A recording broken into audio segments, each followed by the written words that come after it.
नमस्कार, सर्वांचे मनापासून हार्दिक स्वागत। तर आज आपण जी 2021 साली टीईटी एक्झाम झालेली होती, तर या टीईटी एक्झाम मध्ये जो पेपर क्रमांक 2 आहे तो विषय गणित आणि विज्ञानासाठी असणारी प्रश्नपत्रिका। तर या व्हिडिओमध्ये आपण जे विज्ञानावर आधारित 30 प्रश्न विचारले गेलेले आहेत, तर या 30 प्रश्नांचं पूर्ण विस्तारित स्वरूपात कशा पद्धतीने उत्तरे आहेत याचं विश्लेषण पाहणार आहोत। तर पहा, या ठिकाणी जो पेपर क्रमांक 2 आहे 6 ते 8 या वर्गासाठी गणित आणि विज्ञान विषय याकरिता, तर 2 विषय हे कंपल्सरी आहेत प्रत्येकासाठी, मराठी इंग्रजी, आणि तिसरा विषय सुद्धा कंपल्सरी आहे बाल मानसशास्त्र व अध्यापनशास्त्र। आणि ज्यांची मेथड गणित आणि विज्ञान आहे त्यांच्यासाठी स्पेशल असणारा गणित आणि विज्ञान हा विषय आहे, हा घटक आहे। आणि या व्हिडिओमध्ये विशेष करून विज्ञानावर विचारले गेलेले जे 30 प्रश्न आहेत, या 30 प्रश्नांचं या ठिकाणी आपण सविस्तरपणे हे 30 प्रश्न पाहूयात। तर पहा, विज्ञान या विषयासाठी ज्या प्रश्नाची सुरुवात झालेली आहे ते 121 या क्रमांकापासून। यामध्ये पहिला प्रश्न असा आहे की 10 अँपिअर विद्युतधारा म्हणजे काय, आणि त्यापासून 121 पासून ते या ठिकाणी पहा शेवटचा जो प्रश्न आहे तो 150 क्रमांकाचा प्रश्न आहे। स्निग्ध पदार्थाच्या पचनासाठी कारणीभूत असणारे विकर हे डॅश डॅश आहे। तर चला तर मग प्रत्यक्षामध्ये आपण या 30 प्रश्नाविषयी सविस्तर माहिती पाहूयात। तर 121वा प्रश्न पहा की 10 अँपिअर विद्युतधारा म्हणजे काय। तर सर्वप्रथम आपल्याला विद्युतधारा म्हणजे काय माहिती असणे आवश्यक आहे। तर विद्युतधारा म्हणजे वाहकातून वाहणारा असणारा इलेक्ट्रॉनचा प्रवाह, याला विद्युतधारा म्हणतात।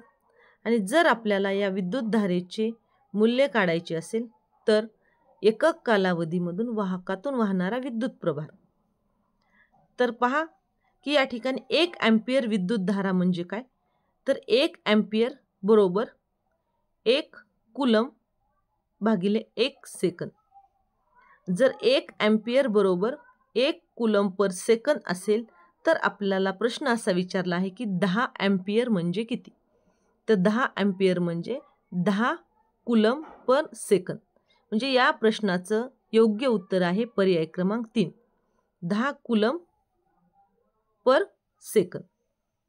कारण 1 अँपिअरची किंमत आहे 1 कूलम पर सेकंद, तर 10 अँपिअरची किंमत असणार आहे 10 कूलम पर सेकंद।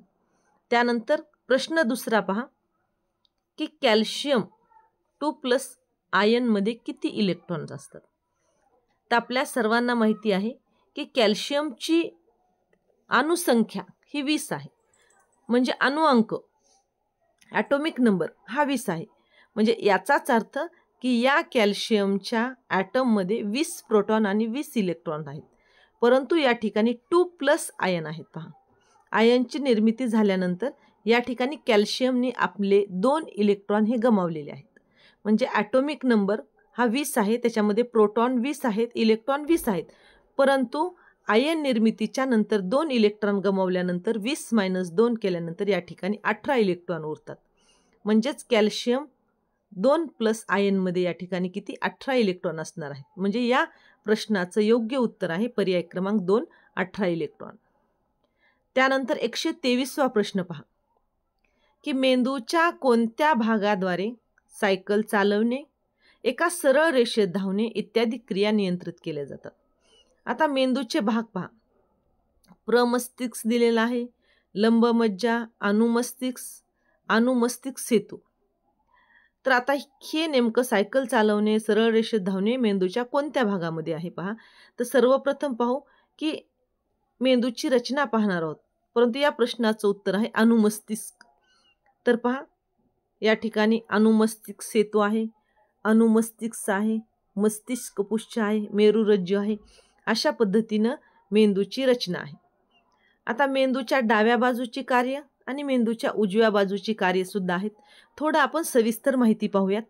कारण यावर आधारित प्रश्न यावर्षीच्या TETच्या एक्झाममध्ये येऊ शकतो.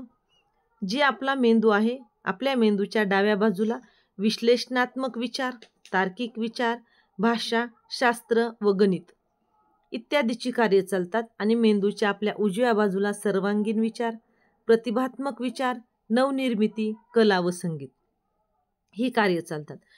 आणि प्रौढ माणसाच्या मेंदूचे वजन सुमारे 1300 ते 1400 ग्रॅम इतके आहे आणि ते जवळजवळ 100 अब्ज चेतापेशींचा बनलेला आहे आपला मेंदू.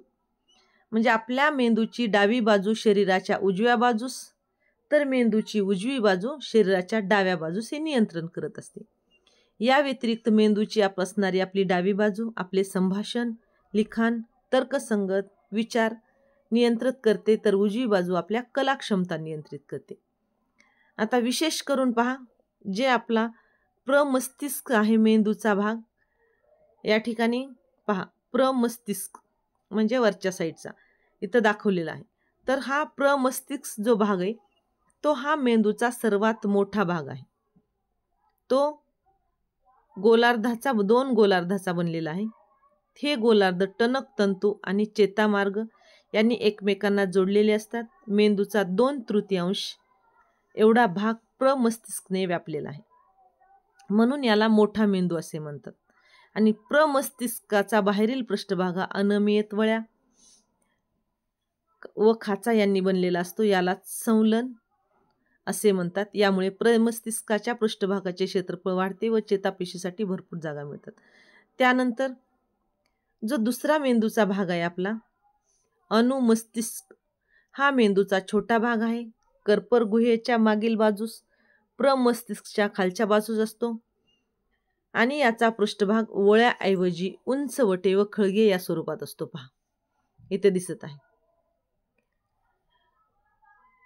आणि मस्तिष्क पुच्छ हा मेंदूचा सर्वात शेवटचा आणि पुच्छ बाजूचा भाग असून याच्या वरील बाजूस 2 त्रिकोणाकृती उंचवट्यासारख्या संरचना असतात, याला पिरॅमिड म्हणतात. याच्या पश्चभागाचे पुढे मेरुरज्जूमध्ये रूपांतर होते.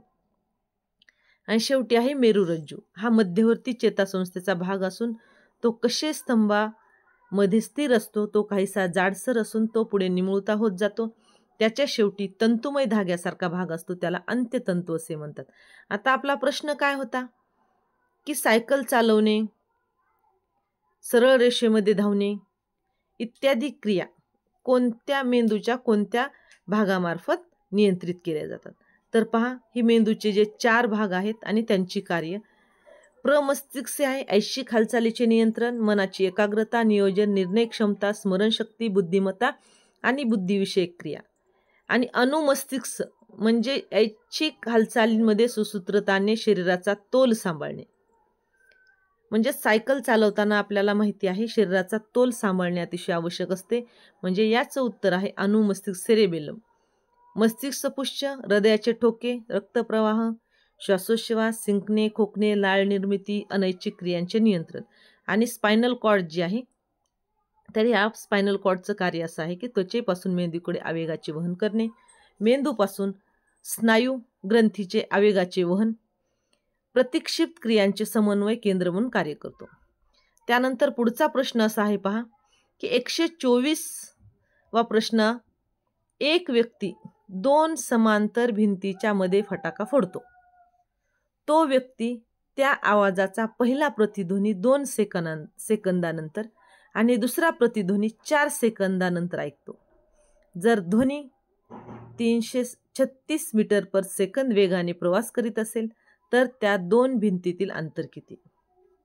तर सर्वप्रथम आपल्याला वेळ काढायचा आहे. पहा की सगळ्यात पहिल्यांदा प्रतिध्वनी आपल्याला 2 सेकंदानंतर आणि त्यानंतरचा दुसरा प्रतिध्वनी 4 सेकंदानंतर ऐकायला मिळालेला आहे. आणि व्हेलोसिटी, ध्वनीची व्हेलोसिटी आहे 336 मीटर पर सेकंद. आणि आपल्याला 2 भिंतीमधलं अंतर काढायचं आहे.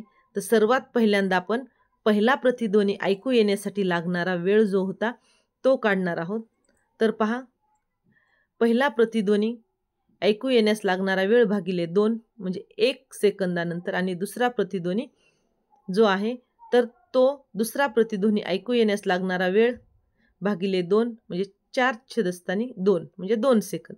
आता पहिल्या भिंतीमधलं अंतर S1, अंतराचं सूत्र आहे वेग गुणिले वेळ. तर पहा S1 वेग आहे आपला 336 गुणिले वेळ जे आहे पहिला 2 सेकंदानंतर असणारा प्रतिध्वनीचा वेळ आहे 1 सेकंद. तर पहिल्या भिंतीचं अंतर आहे 336 मीटर. आणि त्यानंतर दुसऱ्या भिंतीमधील आपल्याला अंतर काढायचं आहे S2.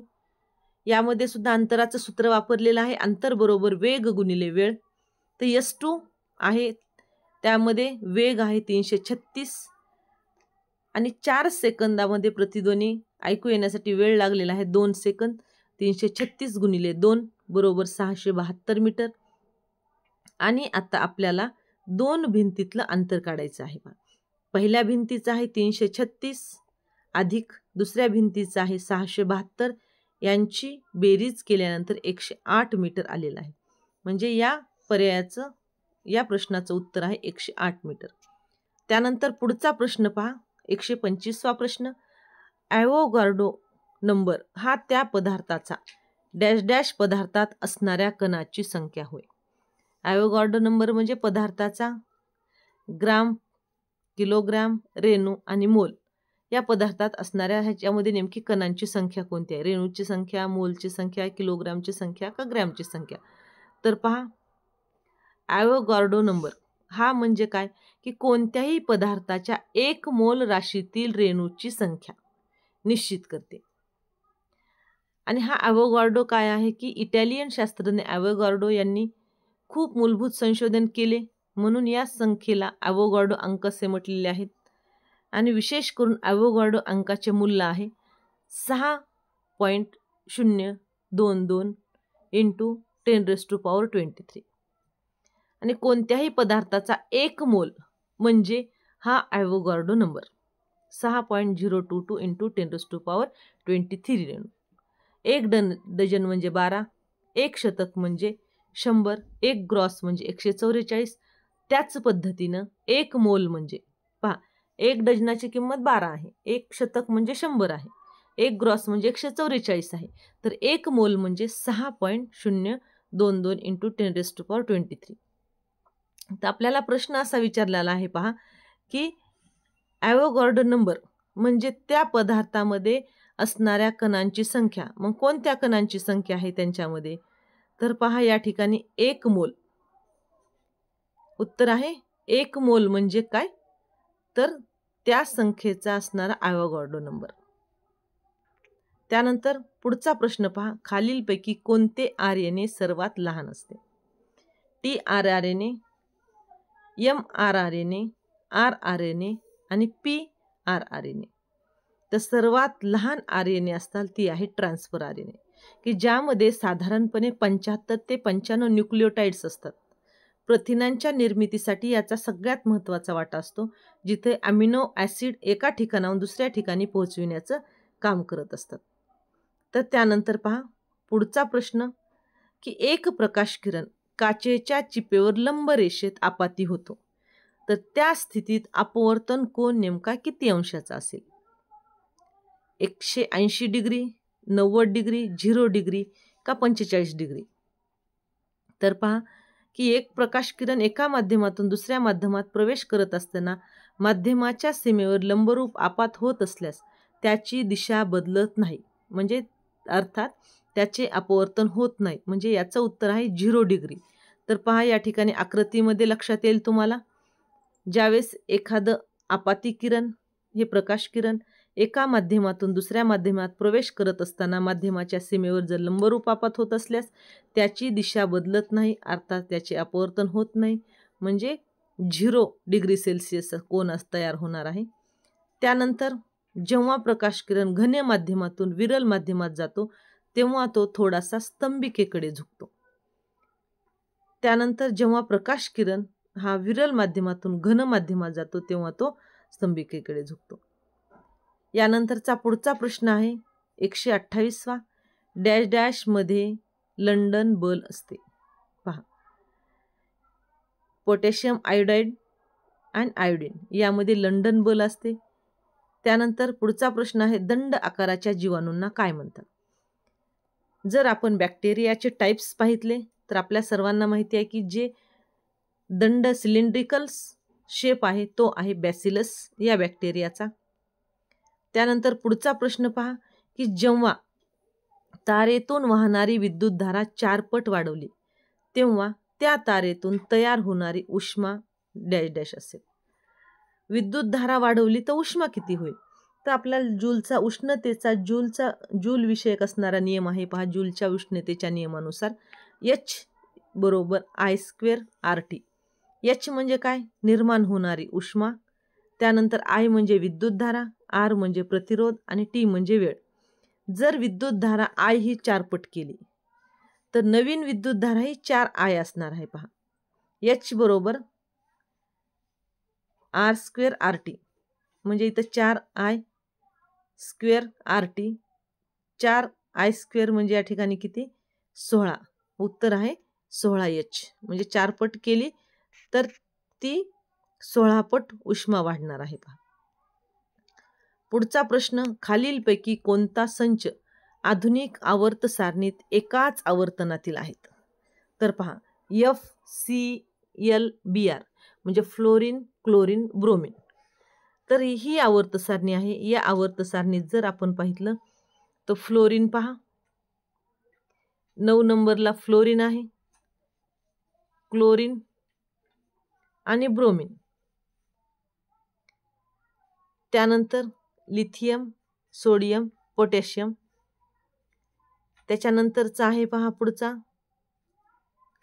लिथियम, मॅग्नेशियम आणि कॅल्शियम.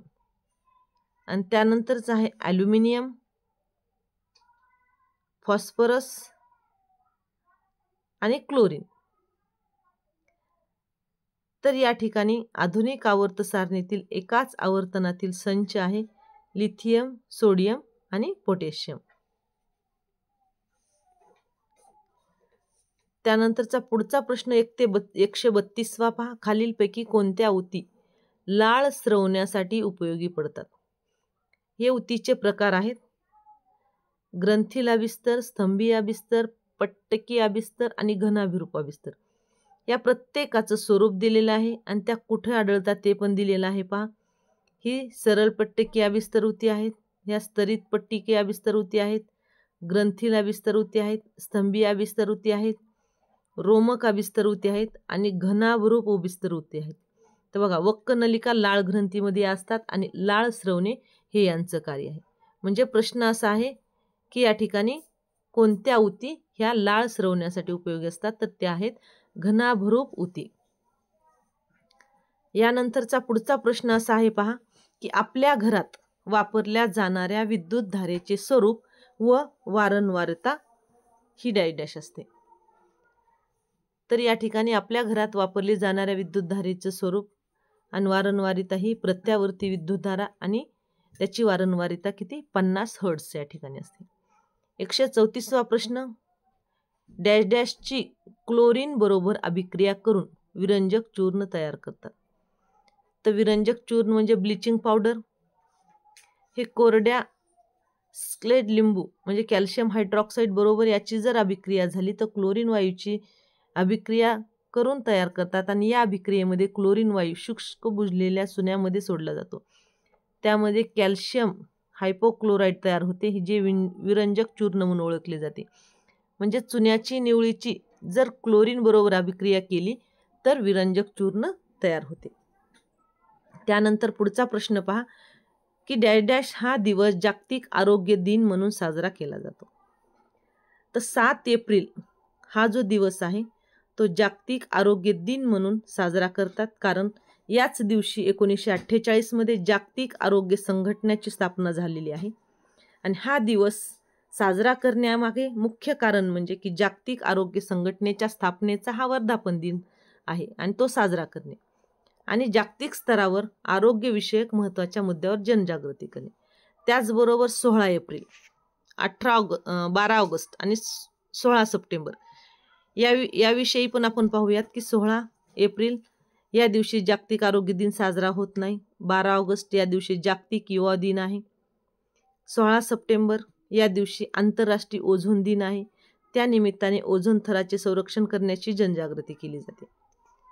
त्यानंतर पुढचा प्रश्न पहा की एक व्यक्ती पूर्वेकडे 8 किलोमीटर चालत गेला आणि नंतर उत्तरेकडे तो 6 किलोमीटर गेला, तर त्याचे विस्थापन किती?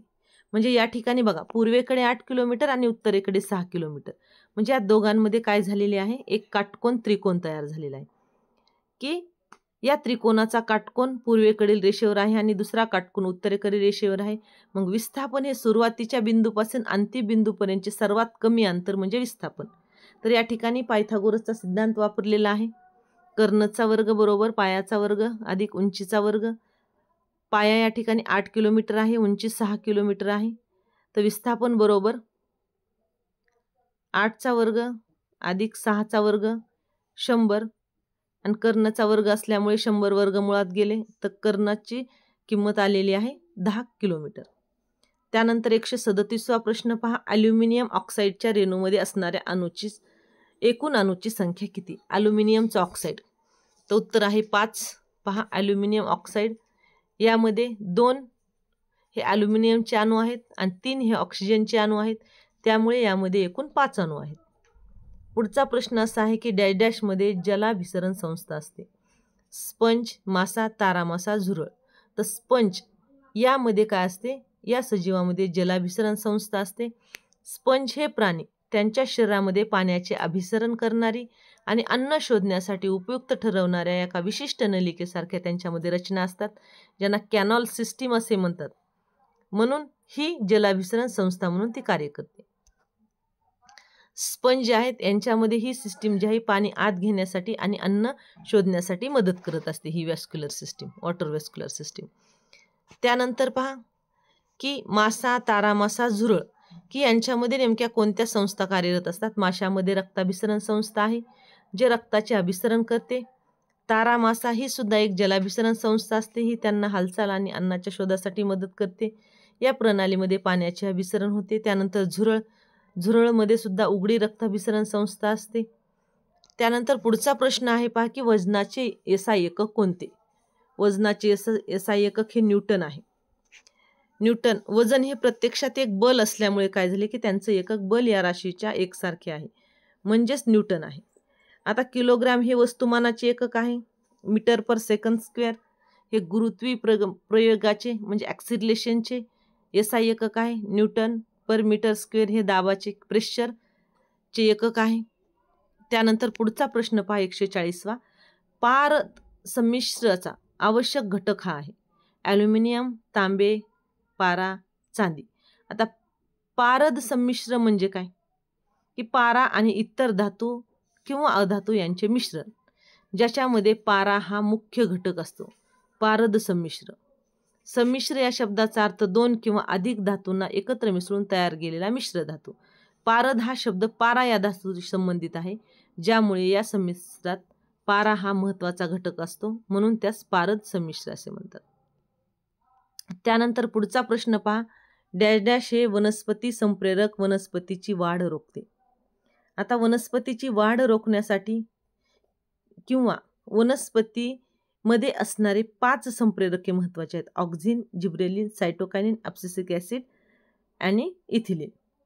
तर वनस्पतीची वाढ रोखणारे फक्त एकच संप्रेरक आहे, ते म्हणजे ॲब्सिसिक ॲसिड. त्यानंतर ऑक्झिन, जिब्रेलिन, सायटोकायनिन हे वनस्पतीच्या वाढीस प्रोत्साहन देतात आणि ॲब्सिसिक ॲसिड हे वाढ रोखण्याचं कार्य करते. आणि त्याचबरोबर इथिलिन नावाचं जे एक संप्रेरक आहे ते फळ पिकविण्याचं काम करत असते. तर पहा, ऑक्झिन म्हणजे वनस्पतींच्या पेशीची वाढ आणि विकास वाढवतात. जिब्रेलिन्स बियाणांचे अंकुरण, वनस्पतीच्या वाढीस मदत करतात. सायटोकायनिन्स हे पेशी विभाजन घडून आणतात आणि वनस्पतीच्या बाजूच्या वाढीला प्रोत्साहन देतात. त्यानंतरचा पुढचा प्रश्न पहा, 5 किलोग्राम वस्तुमान असणाऱ्या वस्तूचा संवेग हा 15 किलोग्राम मीटर पर सेकंद आहे, तर त्या वस्तूची गतीज ऊर्जा किती? सर्वात पहिल्यांदा आपल्याला वस्तूचा संवेग काढण्याचं सूत्र माहिती पाहिजे. वस्तूचा संवेग काढण्याचं सूत्र आहे वस्तुमान गुणिले वेग. या ठिकाणी आपल्याला वस्तूचा संवेग दिलेला आहे, वस्तुमान दिलेला आहे आणि वेग काढायचा आहे.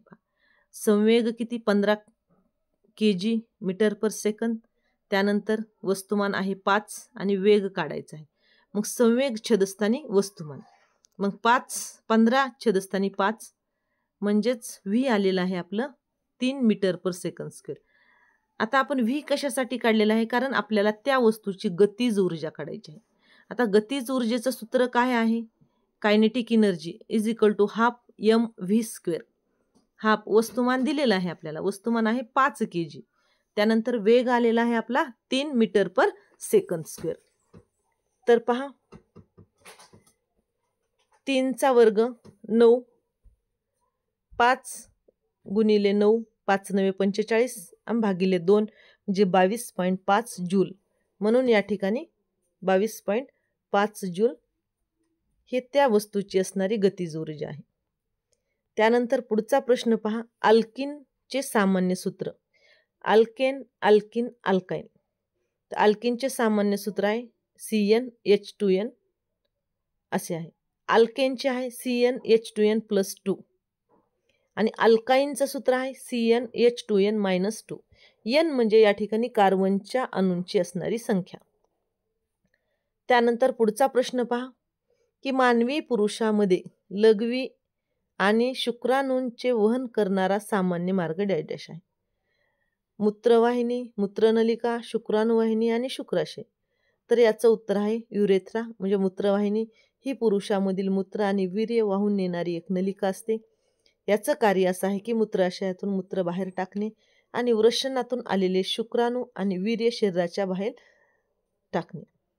त्यानंतर पुढचा प्रश्न असा आहे की ध्वनीची प्रखरता कशावर अवलंबून असते? आता ध्वनीची प्रखरता म्हणजे काय? तर त्याचा मोठेपणा, त्याचा मोठा आवाज हे त्या ध्वनीच्या लहरीच्या आयामावर अवलंबून असते. पहा, ध्वनी निर्माण करणाऱ्या कंपनाचा आयाम जितका मोठा असेल तितकाच त्याचा आवाज सुद्धा मोठा येईल. म्हणजे ध्वनीच्या तीव्रतेवरही याचा परिणाम होतो. त्याच्यामुळे जास्त ऊर्जेमुळे ध्वनीची तीव्रता वाढते. आणि आयाम ही ध्वनीची प्रखरता ही कंपनाच्या आयामाशी संबंधित आहे. वस्तूच्या कंपनाचा आयाम जास्त म्हणजे ती वस्तू जास्त वेगाने आणि मोठ्या अंतराने कंपित होते, त्यामुळे ध्वनी हा मोठा ऐकू येतो. ऊर्जा, ध्वनी लहरीमध्ये ऊर्जा असते आणि ही ऊर्जा जितकी जास्त तितकी ध्वनीची तीव्रता ही प्रखरता अधिक असते. म्हणजे आवाज निर्माण करणारे कंपन ही ध्वनी वस्तूच्या कंपनाने तयार होतो. जेव्हा कंपनाचा आयाम जास्त तेव्हा आवाज हा मोठा असतो. त्यानंतर पुढचा प्रश्न असा आहे, पहा, LPGची गळती रोखण्यासाठी त्यात कोणता पदार्थ वापरला जातो? आपल्याला माहिती आहे ज्यावेळेस चुकून एखाद्या वेळेस आपल्याकडून गॅस चालू राहिला तर आपल्याला लगेच इंडिकेट होतं किंवा आपल्याला वास येतो आणि आपल्या लक्षात येतं की काय झालेलं आहे की गॅसचा वास यायला आहे म्हणजे गॅसची गळती चालू आहे.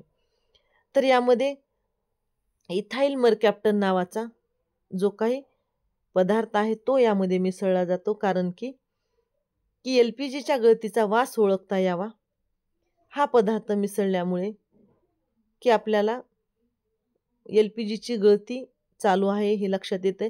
LPG नैसर्गिकरित्या रंगहीन आहे, गंधहीन आहे, त्यामुळे इथेनॉल मरकॅप्टन मिसळल्यास त्याची गळती झाल्यास येणारा तीव्र वास आपल्याला लगेच समजतो आणि संभाव्य धोके टाळता येतात.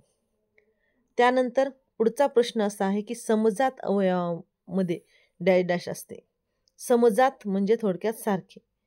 आता समजात अवयव जे आहे त्याच्यामध्ये रचना सारखी असते परंतु कार्य हे वेगळं असते. कारण समजात अवयवामध्ये रचना उत्पत्ती समान आहे, कार्य भिन्न आहेत. हे अवयव समान पूर्वजाकडून वारसा हक्काने आपल्याला मिळालेले आहेत, परंतु कालांतराने त्यांचे कार्य काय झालेले आहेत, बदललेले आहेत. उदाहरणामध्ये पाहूयात आपण. मनुष्याचे हात आणि व्हेल माशाचा पंख ही समजात अवयवांची उदाहरणे आहेत. या दोन्ही अवयवांची अंतर्गत रचना, हाडांची रचना समान आहे, परंतु माणसाचा हात हा पकडण्यासाठी वापरला जातो तर व्हेल माशाचे पंख हे पोहण्यासाठी वापरले जातात.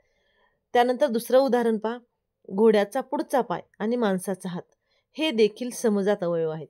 म्हणजे दोघांमध्येही हाडांची रचना जरी सारखी असले तरी घोड्याच्या पायाचा आणि माणसाच्या हाताचे कार्य हे वेगवेगळे आहेत. त्यानंतर पुढचा प्रश्न पहा, मुख्य अक्षावरील भिंगाच्या मध्यबिंदूस काय म्हणतात? तर याला प्रकाशीय मध्य म्हणतात, कारण मुख्य अक्षावरील भिंगाच्या मध्यबिंदूला ऑप्टिकल केंद्र किंवा प्रकाशीय केंद्र म्हणतात. आणि हा भिंगाचा मध्यबिंदू असतो ज्यातून जाणारा प्रकाश किरण हा अपवर्तित होत नाही, आणि सरळ पुढे जातो, यालाच भिंगाचा मध्यबिंदू किंवा प्रकाशीय मध्य असे म्हटलेले आहे. त्यानंतर पुढचा प्रश्न असा आहे की खालीलपैकी उभयधर्मी ऑक्साईड कोणते आहे? तर झिंक ऑक्साईड हे उभयधर्मी ऑक्साईड आहे. तर आता उभयधर्मी ऑक्साईड म्हणजे काय की हे असे रासायनिक पदार्थ आहेत जे ॲसिड आणि बेस या दोन्ही सोबत अभिक्रिया करतात आणि त्यातून क्षार, सॉल्ट आणि पाणी तयार होते. ते परिस्थितीत आम्ल आणि अम्लारी या दोघींचे सुद्धा गुणधर्म दाखवतात. तर झिंक ऑक्साईड आहे. त्यानंतर शेवटचा प्रश्न असा आहे पहा या प्रश्नपत्रिकेमधला, स्निग्ध पदार्थाच्या पचनासाठी कारणीभूत असणारे विकर कोणते आहे? तर लायपेज नावाचे जे काही विकर आहे ते स्निग्ध पदार्थाच्या पचनासाठी कारणीभूत आहे. हे काय करते की या पदार्थाचे विघटन करून त्यांना शोषण्यास योग्य बनवते. लायपेज हे स्निग्ध पदार्थ जसे की चरबी आहे, तेल आहे यांना फॅटी ॲसिड आणि ग्लिसरॉलमध्ये रूपांतरित करते, जेणेकरून ते शरीरामध्ये शोषले जाऊ शकतात. अशा प्रकारे विद्यार्थी मित्रांनो, भावी शिक्षकांनो, विज्ञान विषयासंदर्भाने जे काही TET 2021 साली 30 प्रश्न विचारले गेलेले होते, तर या संपूर्ण प्रश्नाचं विश्लेषणात्मक उत्तरे या व्हिडिओमध्ये दिलेली आहेत.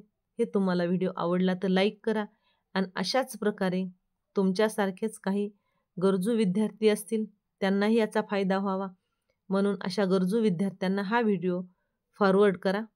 धन्यवाद.